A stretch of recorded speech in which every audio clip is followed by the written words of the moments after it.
प्रभु, माता ने मुझे पहचान के लिए ये चूड़ामणि दी है। उन्होंने कहा कि इसे देखकर प्रभु को मेरी याद आएगी और वो शीघ्र आएंगे।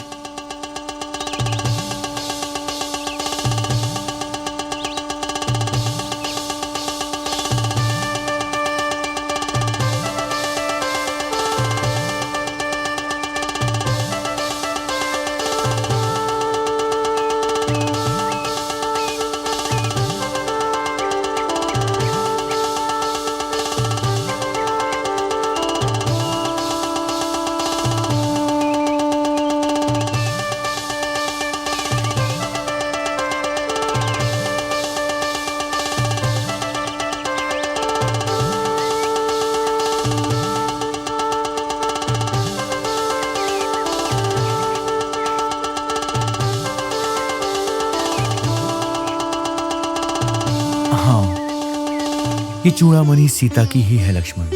लक्ष्मण भैया, मिथिला में जब मैंने पहली बार सीता को देखा था उस समय उन्होंने यही चूड़ामणि धारण की थी लक्ष्मण। इतना ही नहीं, वनवास के समय इस चूड़ामणि को उन्होंने सदैव अपने पास ही रखा। ये उन्हें अत्यंत प्रिय है। अब मुझे सब कुछ स्मरण हो रहा है। लक्ष्मण, मैंने कितना मना किया था, किंतु उन्होंने मेरे साथ वनवास आने का एक पल में ही निर्णय कर लिया था और मैं दुख के अलावा उन्हें कुछ ना दे सका। हाथों में धनुषबाण होते हुए भी मैं उनकी सुरक्षा ना कर सका। भैया, इस चूड़ामणि को हाथ में लेकर आप किष्किंधा में व्यथित हो रहे हैं और भाभी भी आपकी अंगूठी हाथ में लेकर लंका में अश्रु प्रवाहित कर रही हैं। इस समय मैं एक पल भी शांति से नहीं रह सकता।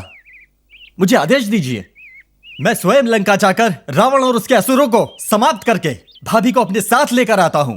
आप बस मुझे एक बार आदेश दीजिए। अधीर मत बनो लक्ष्मण, मैं तुम्हारी भावनाओं को समझता हूं, पर धैर्य से काम लेना होगा और हमें युद्ध की तैयारी करनी होगी। और उससे पूर्व उस विशाल समुद्र के ऊपर हम सबको एक सेतु का निर्माण करना होगा ताकि हमारी सेना अति शीघ्र वहां पर पहुंच सके। प्रभु, आप समुद्र की चिंता मत कीजिए। सेना को तैयार होने की आज्ञा दीजिए। हम आज ही यहां से निकलेंगे। ठीक है सुग्रीव, हम सब अति शीघ्र यहां से निकलकर समुद्र के किनारे पहुंचेंगे और उसके पश्चात युद्ध की रणनीति हम सब मिलकर बनाएंगे। तुम तैयारी शुरू करो। जो आज्ञा। नील, जामवंत, हाँ राजन, आप सब लोग भी मेरे साथ चलिए। जो आज्ञा दीजिए प्रभु। राम राम राम राम राम राम राम राम राम जय श्री राम।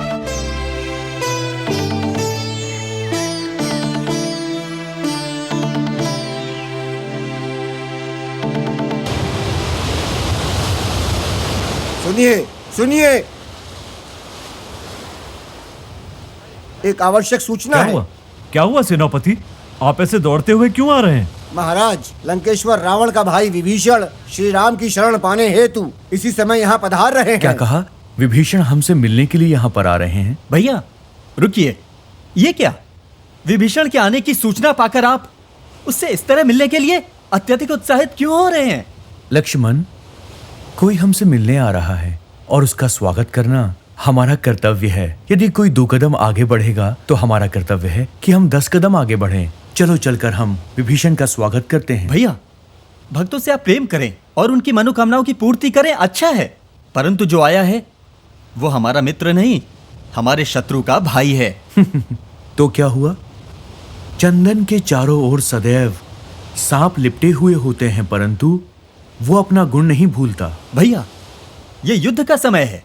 अगर शत्रु हमसे यहां पर मिलने आया है तो अवश्य ही वो एक गुप्तचर होगा। कहीं उसकी मित्रता कोई छलावा तो नहीं? उसकी मित्रता दिखावा हो सकती है। हमें सचेत रहना चाहिए। भाई, जैसा तुमने कहा कि हो सकता है कि वो शत्रु द्वारा भेजा गया हो, परंतु ये भी हो सकता है कि वो हमारा मित्र बनकर हमसे मिलने आ रहा हो। कुछ भी हो सकता है लक्ष्मण। और फिर तुम ही सोचो कि हम सब के एक साथ रहते हुए हमें किसी से भी किसी प्रकार का कोई संकट कभी नहीं हो सकता। और विभीषण रावण का भाई अवश्य है, किंतु उसने सदैव सदाचार का पालन किया है। इसीलिए हमें उसके आने की प्रतीक्षा करनी चाहिए। ये बताइए, वो अपने भ्राता को छोड़कर हमसे मिलने आ रहा है, कारण मेरी समझ में नहीं आ रहा, आप ही बता दीजिए। रावण की दुष्टता से तंग आकर वो हमारे पास आ रहा होगा लक्ष्मण। प्रभु, चाहे जैसी भी शत्रुता हो, किंतु कोई भी अपने भाई को छोड़कर शत्रु से मित्रता करेगा क्या? सुग्रीव, रावण असुर प्रवृत्ति का है, परंतु विभीषण नहीं है। उसे धर्म और अधर्म का पता है। वो न्याय को मानने वाला है और अन्याय से दूर रहने वाला। इसीलिए विभीषण हमारे पास आ रहा है। भयभीत होने की आवश्यकता नहीं। उसके पास हारने के लिए अब कुछ भी नहीं बचा है। सत्य है, मेरे भाई ने अपराध किया तो हमने इनसे मदद मांगी और प्रभु श्री राम ने बाली को एक ही बाण से मार गिराया। हाँ प्रभु। सदैव धर्म की ही विजय होती है। प्रभु, यहां उपस्थित सभी लोगों में आप सबसे अधिक अनुभवी हैं। आप एक महान योद्धा और एक परम ज्ञानी भी हैं। इसीलिए आपसे एक आग्रह है। कहिए प्रभु। जो हमसे मिलने आ रहे हैं उनके विषय में कुछ बताइए।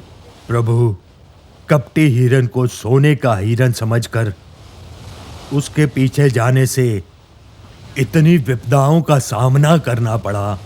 यदि वे लोग सच्चे हृदय से आए हैं तो उनका स्वागत कीजिए। ये हमारे हित में होगा प्रभु, यही मेरा सुझाव है। अच्छी बात है, मैं आपकी बातों पर विश्वास करता हूं। हे हनुमान। आज्ञा प्रभु। विभीषण के संबंध में तुम कुछ कहना चाहोगे? प्रभु, सुग्रीव जी और जाम्बवंत जी ने आपको नीति और न्याय के बारे में बताया। उनके बताए नीति और न्याय अनुचित नहीं है प्रभु। उनके ज्ञान पर कदापि संदेह नहीं करना चाहिए, किंतु आपके शरण में आए हुए विभीषण को हमें उस दृष्टि से नहीं देखना चाहिए प्रभु। अच्छा, ऐसा है? हाँ प्रभु। लंका में इंद्रजीत ने मुझे ब्रह्म अस्त्र में बांधकर जब रावण के दरबार में पेश किया, रावण को एक दूत के साथ कैसा व्यवहार करना चाहिए ये विभीषण जी ने नीति और न्याय के अनुसार समझाया। उन्होंने लंकापति को बताया, नारी, बालक और दूत को दंड देने के पहले नीति का अच्छी तरह से विचार कर लेना चाहिए। केवल विभीषण जी ने ही लंका में आपके इस सेवक हनुमान को बचाने के लिए लंका में पूरा प्रयास किया। प्रभु, विभीषण ही पूरी लंका में अन्य असुरों के जैसा नहीं है। वो भी आपका भक्त है प्रभु। और विभीषण जी ने ही लंका में माता सीता कहां पर है मुझे बताया था। और प्रभु, विभीषण जी की ही तरह राक्षसी त्रिजटा अशोक वन में माता सीता को सदैव धीरज बंधाती रहती हैं प्रभु। और केवल इतना ही नहीं, अन्य राक्षसियों के अत्याचार से माता सीता की रक्षा भी करती हैं वो। प्रभु, त्रिजटा अपने पिता विभीषण की ही तरह दयालु है प्रभु। यदि विभीषण जी हमारे साथ रहे तो हमारे लिए उचित रहेगा। इसलिए प्रभु, शरण में आए हुए विभीषण को मेरे विचार से हमें शरण देनी चाहिए और उसे आपकी सेवा का अवसर देना चाहिए प्रभु। हनुमान, सदैव अपने हृदय की सुननी चाहिए। पूर्ण विचार करके ही कोई निर्णय लेना चाहिए। विभीषण सोने की लंका का त्याग करके हम वनवासियों के मध्य आ रहा है। इसका अर्थ हुआ उसका हृदय सच्चा है, और सच्चे हृदय वाले मनुष्य के भीतर स्वयं श्री नारायण वास करते हैं। हमें उसका स्वागत करना चाहिए। सुग्रीव प्रभु, तुम शीघ्र जाओ और विभीषण को साथ लेकर हमारे पास आओ। जो आज्ञा प्रभु।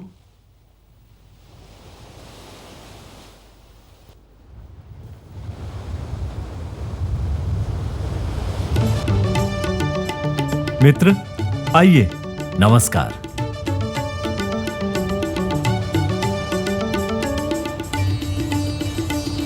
श्री रामचंद्र जी को मेरा नमस्कार।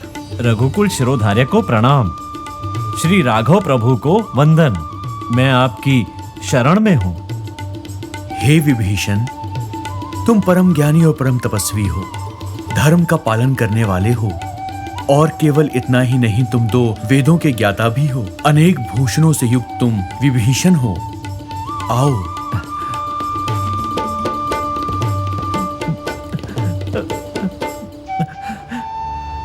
राम, मेघ की तरह हैं आप, कमल के समान आंखें, सूर्य के समान तेज से चमकने वाला चेहरा। इस समय जब युद्ध की तैयारी चल रही है और मैं आपके शत्रु की ओर से आया हूं, आपने मुझ पर प्रेम दर्शाया, अपने हृदय में स्थान दिया। मैं आपकी प्रशंसा कैसे करूं प्रभु, कैसे करूं आपकी प्रशंसा। विभीषण, तुमने अपनी भावनाओं से मेरा हृदय जीत लिया है। मैं अति प्रसन्न हुआ। राम। मैं तुमको वचन देता हूं कि लंका का महाराज बनाऊंगा। धन्यवाद प्रभु। आओ, हमारे साथ आओ।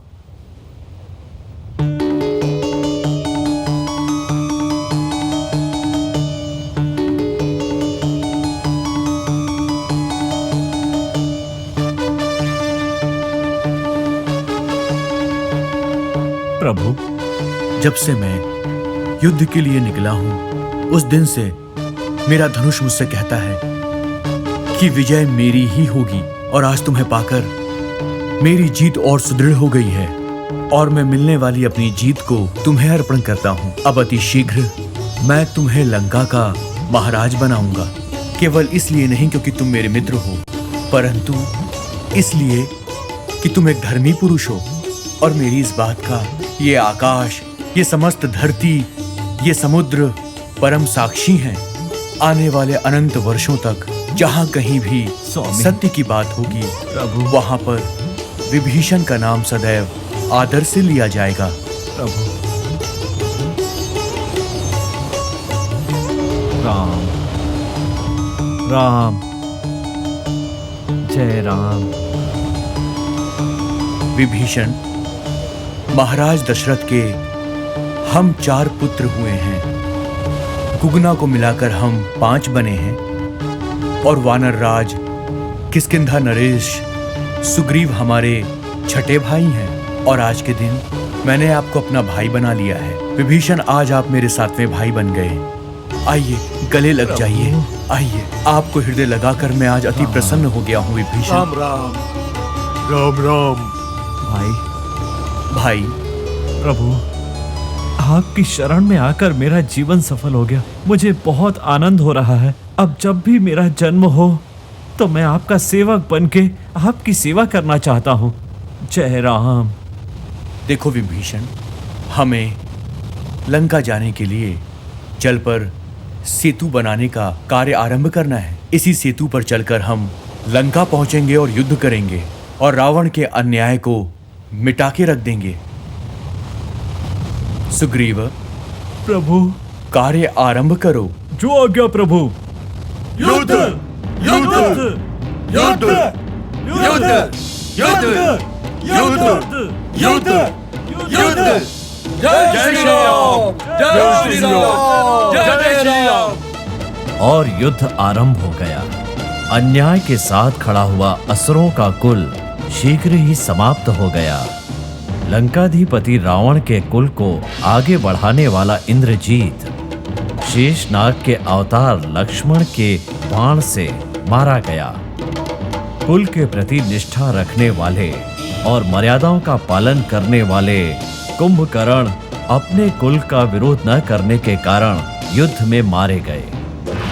तीनों लोकों में जिसका सामना करने वाला कोई नहीं था, वो रावण अपने अहंकार में आकर सीता का अपहरण करके लंका में ले आया और प्रभु श्री राम के हाथों मारा गया।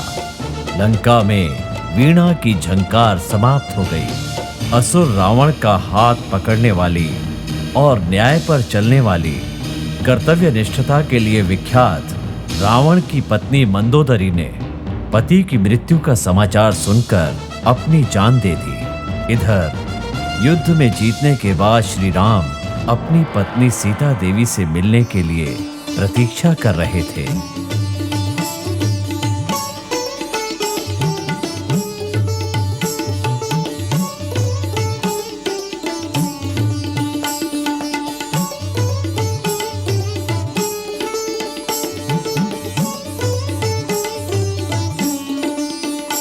सीता, स्वामी, न्याय और संसार के नियम से तुम इस अग्नि में प्रवेश करो और सभी प्रकार की शंकाओं को समाप्त कर दो।